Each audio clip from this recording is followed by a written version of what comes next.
It's not far along now, maybe 3 more chapters or so, and then finally the tea party starts. And Oda just keep have to introduce these characters that obviously are not gonna be defeated, because when they are gonna get defeated, no one's gonna like it.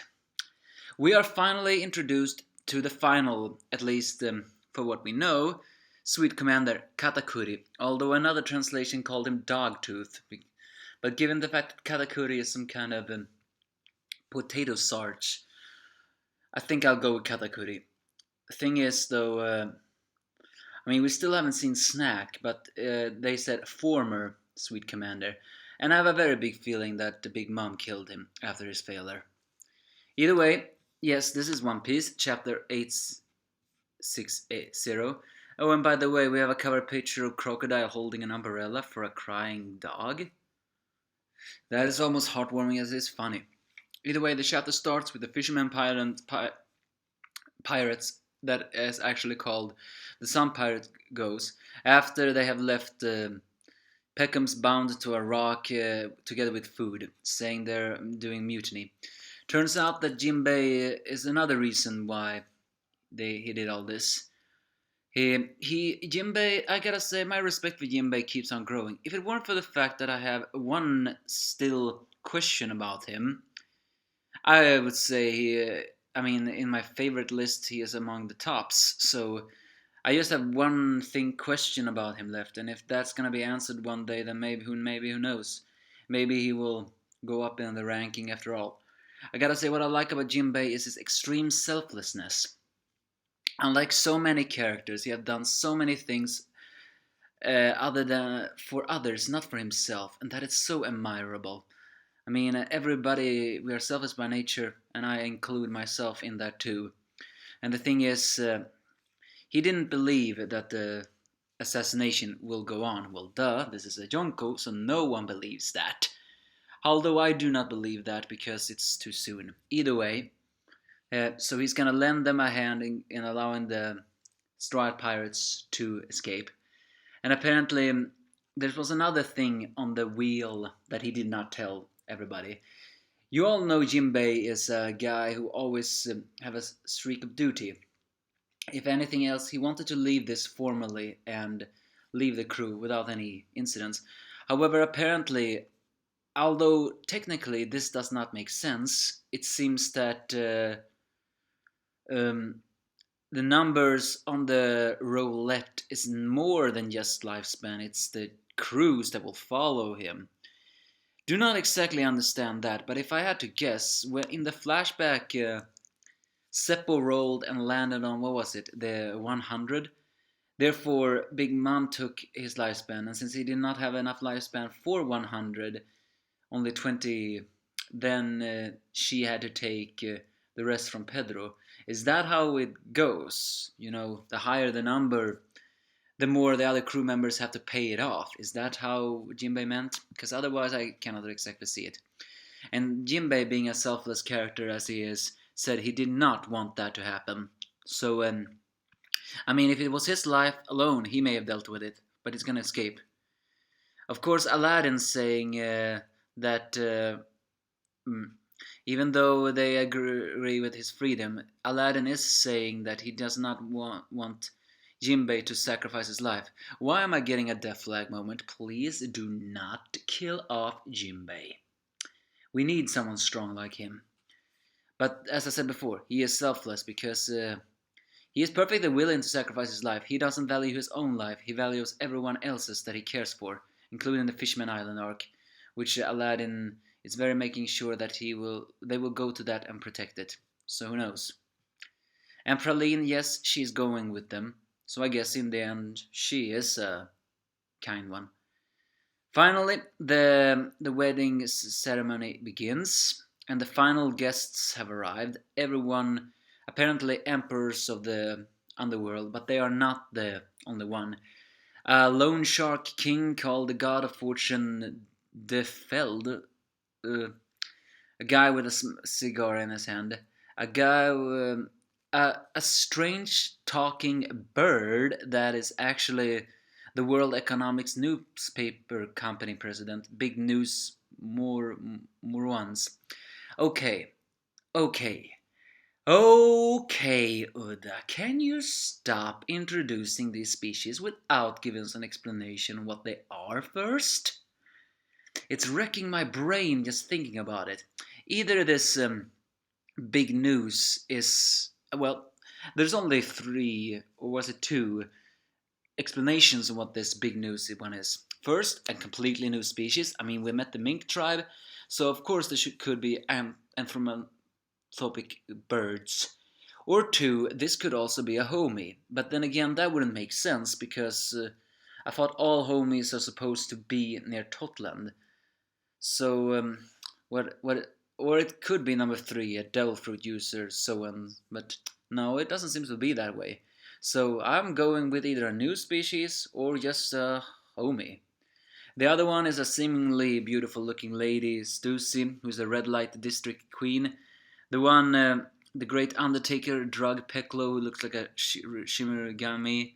A better warehouse businessman, guild son, and a shipping king.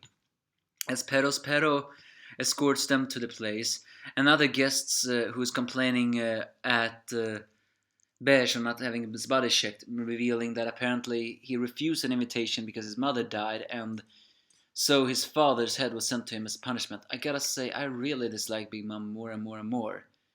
Even though this guy says he sent a letter, Big Mom didn't take any excuses. She really is ruthless. She kills everyone without even as much as an excuse. You either attend or you die.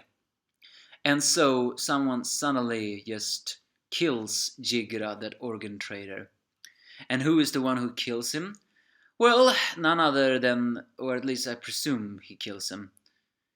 And do you know how he killed him? Well, he killed him with a jelly bean.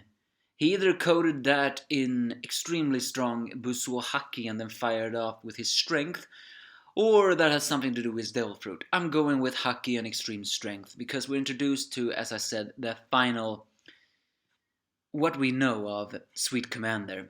Sweet Commander Charlotte Katakuri, who, strangely enough, is apparently not a minister. And let me tell you, he is the second son of the Charlotte family. Ha, fooled ya, huh? Well, now that's not the shocker. The shocker is its bounty.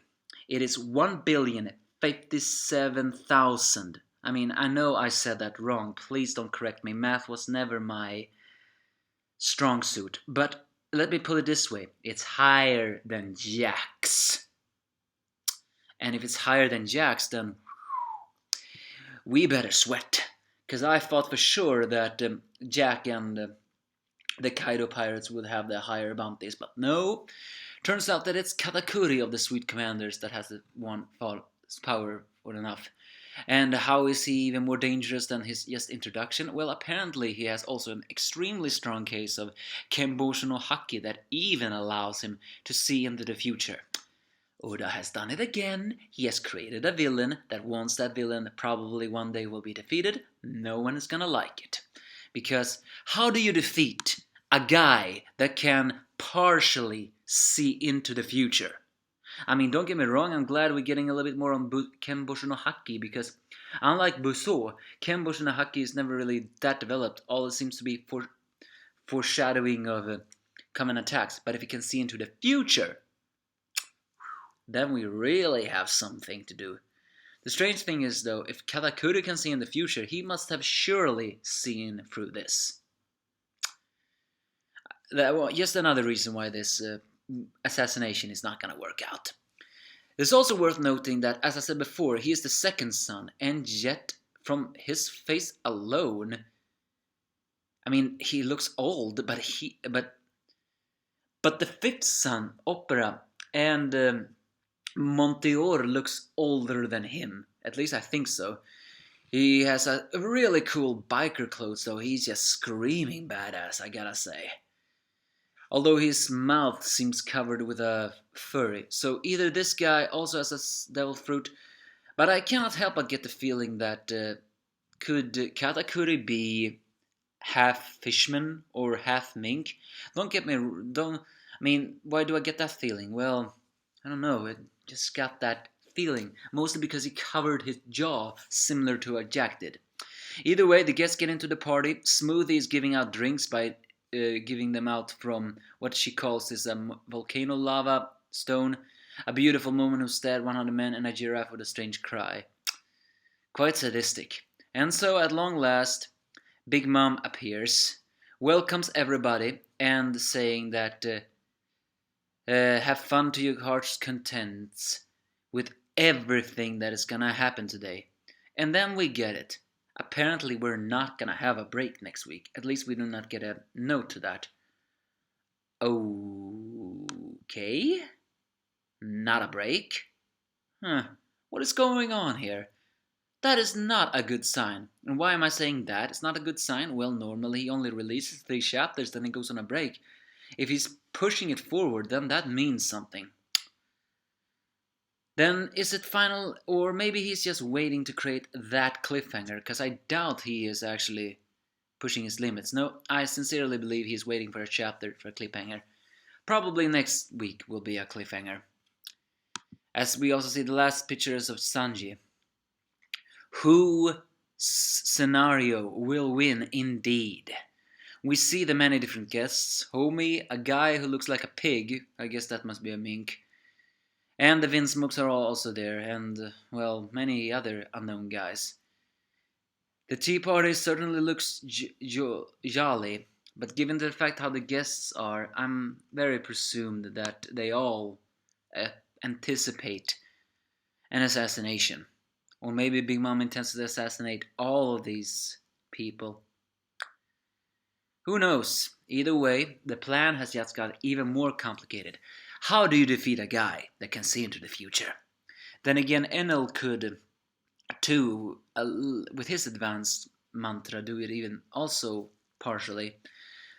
So maybe you can defeat him just not by thinking, but that's impossible.